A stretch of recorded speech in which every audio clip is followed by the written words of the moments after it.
Talking. I'm actually nervous. Great. That's fantastic. I love it that you're nervous. That means all the real emotion's going to come up when you're nervous. Yeah, So all that stuff. So Jay Shree, thank you for coming here today and speaking to me about your relationship, your journey with relationships. Now, off camera, we spoke about that you want to talk to your relationship with marriage and what that looks like. So talk to me. What has been your relationship with marriage? thank you, John, and thank you for the opportunity and the exploration and discovery of what this could be. So I'm very grateful to you. What marriage means to me is something that I've been grappling. I had been married before, and I think it was the picture perfect, or I've seen my parents being married. I have seen many relatives and so on, and being one of the eldest. Being the eldest granddaughter in my dad's side, I'm the first one who got married. And in my life, all I wanted was to have a marriage where I would get emotional support and emotional security from my so-called husband. And what I discovered in my life is it's not about having that emotional security from the outside. That's something that we need to have within. And it was actually after my divorce with my previous husband or ex-husband that I actually learned a lot about myself. The security, when that comes from within you, then you can offer much more and adds value to the relationship, Beautiful. be it for yourself or be it for where you are. So what was your journey to coming up to that moment of divorce? Like, what was your journey like coming to that point of divorce? Like, well, do I want to be with this person? Like, what were the signs for you that were like, I'm not getting what I need. I can't be in this anymore. It's a great question. Thank you, John. And I've often reflected on it. I think coming from a Indian background, the whole thing was, be, good at studies, you're obedient and I'm very obedient with my parents. And I've had a really good upbringing in terms of having conversations, open conversations, discussions with parents and everything. And my career was also had a great start.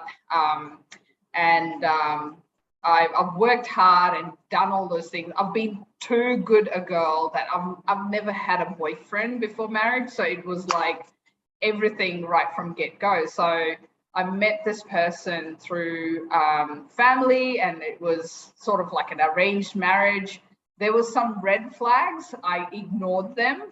And one of the things that we do is look at match the horoscopes, match the family background and so on. I had a dream, in fact, that the horoscopes did not match, and then I got really scared, and I was like, oh, I better give my word, and I will get married to this person. I had not even met this person; it was mainly through phone conversation. And Wow. when I met this person in face to face, I was like, this person has nothing to offer. Whatever I have, I will share in my life. That was the first thought that came.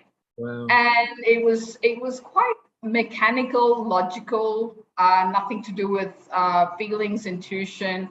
A lot of my things were coming up in terms of I was not really evaluating and checking in on myself and kind of going, do I really want this? And I do Mm. remember just before the registration of the marriage, I was like, I don't feel happy. I don't know if this is the right thing. And when I had a brief discussion about it with a relative, I was told that it's all okay. That's fine. That's how it is. Wow. And at that point, I should have really stopped and had that conversation that I should have had with my parents, because my parents know me really well. And they would have helped me with the grappling, and even if it meant putting a pause, it would have done magic. And that really, really gave me an insight into don't rush into things, take your time. At the same time, it really opened my eyes in terms of, do I really want this? What is it that I want in life, and so on. I went from having it all to walking away from it all. So the only thing that I wanted, which was emotional security, I had a house with this so-called as ex-husband where I had everything, even right up to groceries for 6 months. Like I would cook breakfast, lunch, dinner. I was being the perfect housewife, kept the house very nice and tidy. And I would cook something new every Sunday morning to give him that opportunity to something new. Oh, Jayshree, did you feel like you were valued in that relationship? It sounds like you were adding so much to this ex-partner's life, like the intelligence, and maybe I hear humor in there too, because I think there's an element of humor in you that loves to come out. I think the humor came in later. Right. But I don't think there was much humor. I think I've become much more humorous now. And I was a very serious kind of person. I really wanted a lifestyle where it was about fitness, it was about discussion. In terms of value, what I realized was I think I did not value myself or did not realize my worth myself. And I was seeking that validation from the outside. And what I discovered was when I was in a group, I was the trophy wife, whereas when I was in person, I was not treated well. And on reflecting back, I think me being harsh on myself is what I actually have discovered. It's like when I'm by myself, I criticize myself, not really appreciating and all those sort of things. And one of the things that has actually come up is whenever I expect something from someone else, I pause, ask, turn that mirror onto myself and ask, hey, why am I expecting that from that person? What is it that I'm not, be it acknowledging or valuing or not looking into it myself? So a lot of self-reflection. Wow. That's a deep breath for me, Jayshree. You shared a lot there. Just give me a deep breath. Ah, great.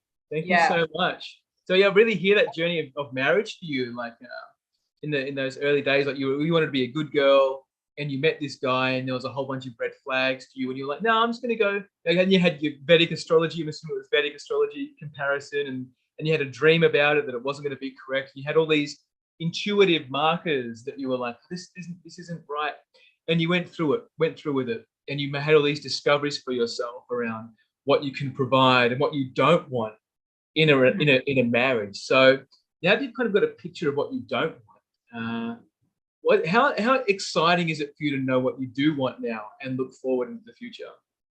Absolutely. It's very valuable to know what you don't want, because when that comes up, you can say, no, this is not for me. And you can either walk away or have the discussion and then kind of see what are the other possibilities. So I knew what I did not want, be it any sort of, call it self-inflicted or so on. Like I'm a little bit conscious of using the word abuse, because it's not to make the other person wrong or myself. It was what it was. I learned the lessons. And now when I look at it, I really value the values that the person would bring and what I can bring to the table and how we can build it together. That is very, very important for me moving forward. And how do I face challenges or difficulties, and how does this other person face challenges and difficulties? Right.